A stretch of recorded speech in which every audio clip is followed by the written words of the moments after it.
this is the continuation of the previous video in which we were talking about the autoimmunity.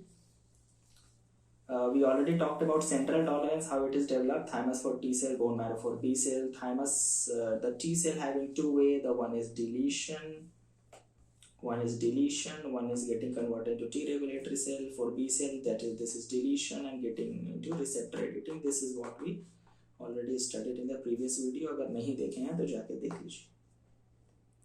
In this video, we will be talking about peripheral tolerance. We had already talked about central tolerance.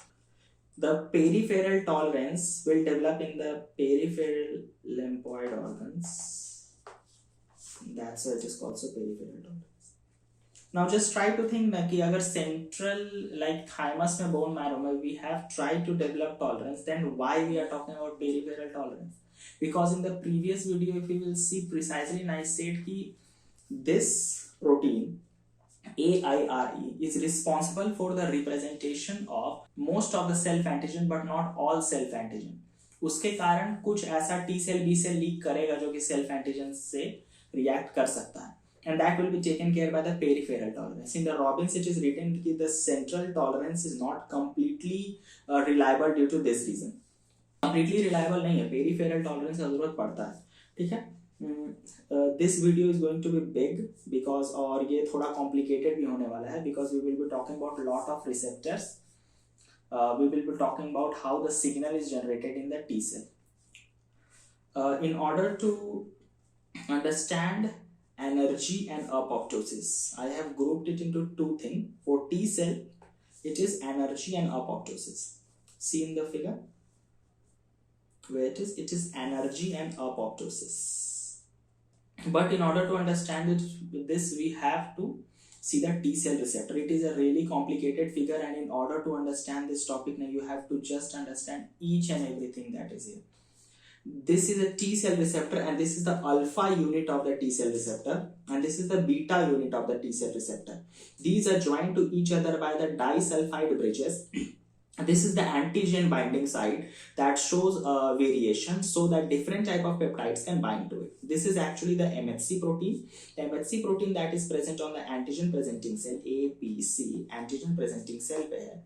And इस T cell receptor से जब ये bind करता है तो signal ऐसे ही नहीं generate हो सकता है. सिग्नल को जनरेट करने के लिए और भी प्रोटीन की जरूरत पड़ती है, जैसे ये इप्सिलन गामा इप्सिलन डेल्टा. इसको CD3 प्रोटीन कहते हैं, cluster differentiation 3 protein. Okay, CD gamma इप्सिलन delta. तो हम लोग किसके बारे में देखें? इसके बारे में, इसके बारे में, इसके बारे में, इसके बारे में. और ये जीटा तो जो दो चेन है ना, ये चेन सिग्नल ट्रांसडक्शन, ऐसे सिग्नल ट्रांसडक्शन में ये तीनों चीज मदद करता है. I will just tick it in red. I think this and this 6 peptide 1 2 3 4 5 6 are involved in the signal transduction, that is signal to be carried to the cytoplasm. अगर हम देखेंगे इस वाले को जीटा वाले चेन में, तो जीटा वाले चेन का जो साइटोसोलिक पोर्शन होता है, इस साइटोसोलिक पोर्शन में एक पार्टिकुलर मोटिव होता है. इस मोटिव को हम कहते हैं ITAMS, immunological tyrosine activation motive. कुछ नहीं है, यहाँ पे टायरोसिन रेसिड्यू होता है. एक्टिवेट होने पे टायरोसिन रेसिड्यू फॉस्फोराइलेट हो जाता है, फॉस्फोराइलेट होकर सिग्नल ट्रांसड्यूस करता है. ये रिसेप्टर कभी भी इस MHC से नहीं जुड़ेगा, लिटरली कभी नहीं जुड़ेगा अगर ये CD4 प्रोटीन नहीं होगा. ये CD4 प्रोटीन बहुत ज्यादा जरूरी है, and CD4 protein is indicative of the T helper T cell. All this thing will be generating a signal that is called signal 1. This is so much complicated now. There is MHC and all these, but signal is only signal 1. ये एक signal है और इस signal से T cell activate नहीं हो सकता है. There is a requirement of co-stimulator that is done by this CD80-86 represented by antigen presenting cell and this CD28 being represented by the helper T cell. अब ये constitutively दिखता है, ये हमेशा दिखता है, लेकिन ये जो को-स्टिम्युलेटर है ना, अकॉर्डिंग टू बुक ये को-स्टिम्युलेटर एंटीजन प्रेजेंटिंग सेल जब एक्टिवेट होता है तो ही एक्सप्रेस होता है. ये को-स्टिम्युलेटर तभी एक्सप्रेस होता है जब एंटीजन जो है एंटीजन प्रेजेंटिंग सेल को एक्टिवेट करता है. एक्टिवेट हो गया तब जाके ये रिप्रेजेंट। अब मान लेते हैं कि एक सेल्फ एंटीजन था, वो सेल्फ एंटीजन को ये एंटीजन प्रेजेंटिंग सेल रिप्रेजेंट तो कर दिया, ठीक है, लेकिन ये एंटीजन प्रेजेंटिंग सेल एक्टिवेट नहीं हुआ। Again just try to consider what I am saying कि एक सेल्फ एंटीजन आया, सपोज ये सेल्फ था, सेल्फ एंटीजन आया और ये self antigen antigen presenting cell द्वारा रिप्रेजेंट तो हो गया, लेकिन इस को स्टिमुलेटर को एक्टिवेट नहीं किया, ये नहीं हुआ, ये नहीं हुआ। सो मेरे पास ये तो है ही नहीं, ये तो है नहीं, तो सिग्नल 2 नहीं आएगा, केवल सिग्नल 1 आएगा, केवल सिग्नल 1। और ये जो हाफ सिग्नल है ना, अगर ये हाफ सिग्नल मिलता है तो ये एक मेन पॉइंट है जो कि डिटरमाइन करेगा कि सेल कहाँ जाने वाला है, एनर्जी एंड अपोप्टोसिस में जाने वाला है या नहीं जाने वाला। अगर मान लेते हैं कि टी सेल कुछ नहीं हुआ, बस एक शांत सा सेल में कन्वर्ट हो गया और कुछ नहीं किया, तो देन दिस इज एनर्जी। ना ही वो मरा, ना ही उसको आगे फंक्शनल छोड़ा गया, वो बस एक पत्थर की तरह वहां पड़ा हुआ है, no use, this is energy. So what we saw, we talked about energy. So this is done. Then talking about apoptosis. The same thing, which means कि signal 1 coming from the T cell receptor is there, but signal 2 that is coming from the CD8 binding to the CD8T, ये जो signal 2 है ये नहीं है, जो कि energy वाले केस में भी था, अपॉप्टोसिस वाले केस में भी ये नहीं है, ठीक है। तो ये नहीं होगा तो टी सेल खुद को अपॉप्टोसिस की तरफ ले जाएगा। अपॉप्टोसिस में क्या होगा, वो टी सेल जो कि हाफ स्टिमुलेटेड है, वो टी सेल अप रेगुलेट कर देगा एक प्रोटीन को जिसको BIM बिम प्रोटीन कहते हैं। यहाँ पे अगर आपको अपॉप्टोसिस का पाथवे याद ना हो तो यहाँ परेशानी शुरू हो जाएगी, उसके कारण I will be talking little bit about the proteins that are involve in the apoptosis, like there are apoptotic, anti-apoptotic and regulatory. This is BIM is regulatory, BIM BIM is regulatory। एक और पढ़ते थे जो इससे भी ज्यादा famous है, that is PUMA PUMA, P53 up regulated modulator of apoptosis। यहाँ ये हमारे काम का नहीं है, लेकिन ये ज्यादा फेमस है, इस पे ध्यान देना है, बिकॉज P53 जीन जो है वो थोड़ा ज्यादा ही फेमस है, ठीक है। अब ये बिम प्रोटीन एक रेगुलेटरी प्रोटीन है, मेरा प्रो अपॉप्टोटिक प्रोटीन जो है, जो अपॉप्टोसिस को प्रमोट करता है, वो आता है BAX and BAK। Full form क्या होता है, कोई फुल फॉर्म पर ध्यान नहीं देता, बट बैक्स और बैक याद करके छोड़ दिया। BCL2 associated x protein and BCL2 associated killer. और एंटी अपॉप्टोटिक प्रोटीन में आता है BCL2 and BCLXL, BCL2 and BCLXL। ये जो बिम होगा ना, ये इसको एक्टिवेट कर देगा, इसको एक्टिवेट कर देगा और इसका एक्सप्रेशन घट जाएगा इस सिचुएशन में। तो activation of B cell activated killer and B cell activated X protein जब ये होता है तो तो जो माइटोकॉन्ड्रिया होता है, माइटोकॉन्ड्रिया जो है इस दोनों प्रोटीन के होने के कारण, ठीक है, cytochrome C will start leaking. This is cytochrome C. Suppose this is cytochrome C starts leaking. This cytochrome C will activate certain proteins and that will result in apoptosis. We will try to be fast. It will result in apoptosis. Apoptosis is not a topic of discussion here. We have already talked about energy. It was very easy in comparison to the apoptosis. The T cell need 2 signals. Signal 2 is not properly activated by the antigen presenting cell. This leads to energy.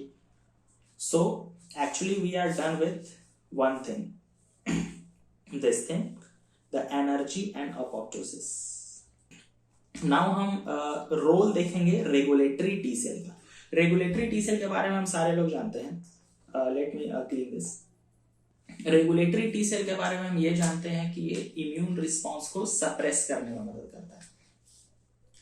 ये देखा गया है कि जिसमें regulatory T cell properly function नहीं करता है, उन लोगों में ऑटो इम्यून डिजीज बहुत इजीली डेवलप हो जाता है। So regulatory T cell is something that we definitely have to talk about here. The role of regulatory T cell, moving into this, how regulatory T cell function. Like we have to remember कि the regulatory T cell function by the release of anti inflammatory cytokines, that is interleukin 10 and transforming growth factor beta, इससे work करता है, ये इतना याद रखना है. Role of regulatory T cell, it suppresses the immunity by producing transforming growth factor beta and interleukin 10. Now the production and the maintenance of the regulatory T cell require two factors and the FOXP3. जैसे होता है ना, car चलाने के लिए petrol चाहिए और car को मेंटेन भी करना है, सो पेट्रोल भी चाहिए और कार को मेंटेन भी करना है, सो these two things are required.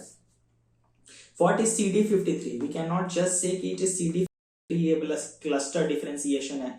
भाई साहब क्लस्टर डिफरेंशिएशन तो CD28 भी है, लेकिन ये तो काम कुछ और करता है. क्लस्टर डिफरेंशिएशन तो CD4 है, कुछ और काम करता है.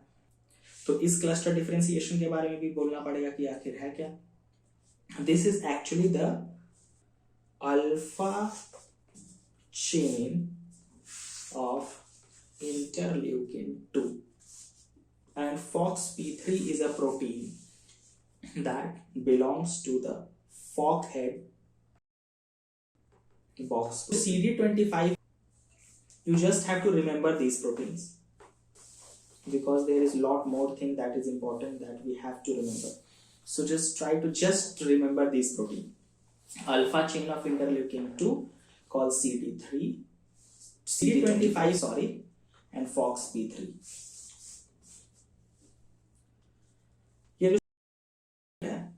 अगर ये प्रॉपर्ली किसी में नहीं होगा तो उसके कारण ये टाइप 1 डायबिटिक मिलिटस और मल्टीपल स्क्लेरोसिस होने का चांसेस जो है वो बढ़ जाता है.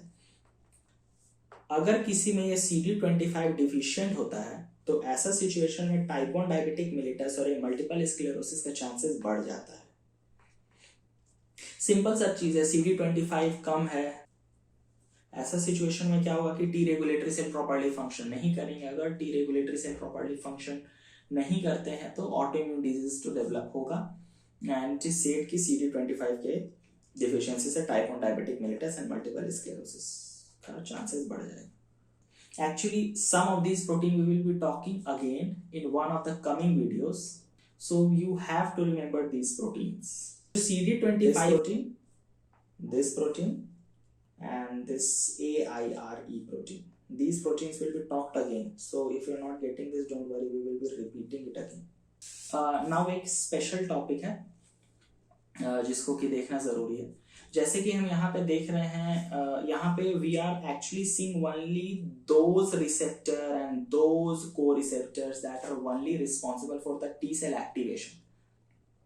ऐसा रिसेप्टर को-रिसेप्टर्स हैं जो कि टी सेल को इनहिबिट भी करते हैं, और वो क्या है, that I have represented here, this thing. This is a little bit complicated to understand, but just try to be with me, you will be able to, I'm sure. The one of the protein is CTLA4 and one of the protein is PD1. It will be really interesting. I will be talking how the tumor cells utilizes these two. The CTLA4 stands for C4 cytotoxic T lymphocyte associated protein 4. And the PD stands for programmed death protein 1.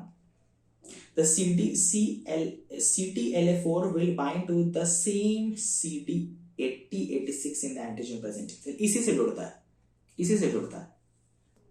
जब 28 जुड़ता था तो signal 2 generate होता था जिससे कि T cell का activation होता था.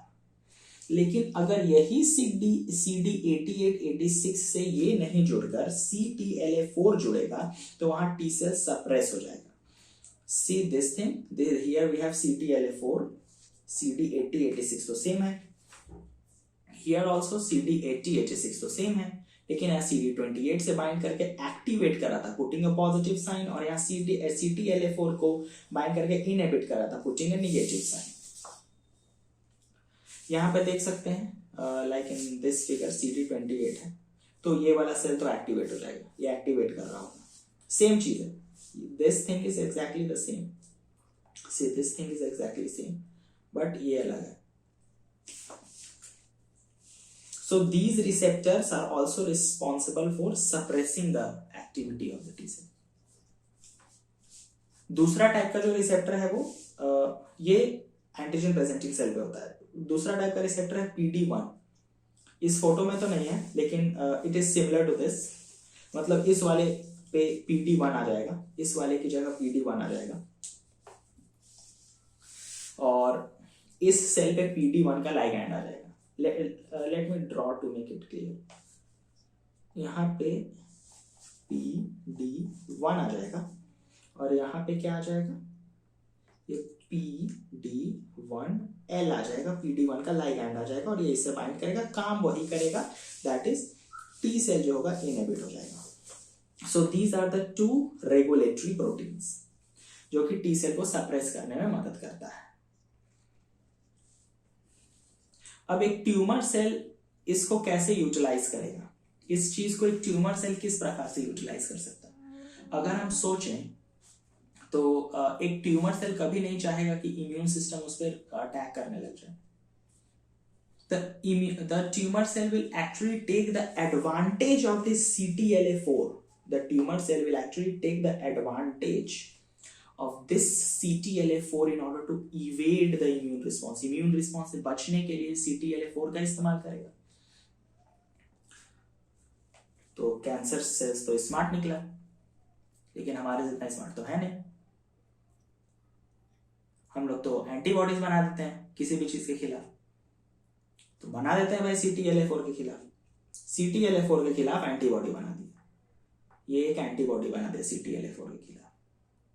ये जब इससे बाइंड करेगा CTLA4 वर्क नहीं करेगा, इनहिबिट कर देगा, तो इस T सेल के एक्टिवेशन का चांसेस बढ़ जाएगा। और ऐसा हम करते हैं एक कैंसर सेल को मारने के लिए, उस केस में T सेल का एक्टिवेट होने का चांसेस थोड़ा बढ़ जाता है।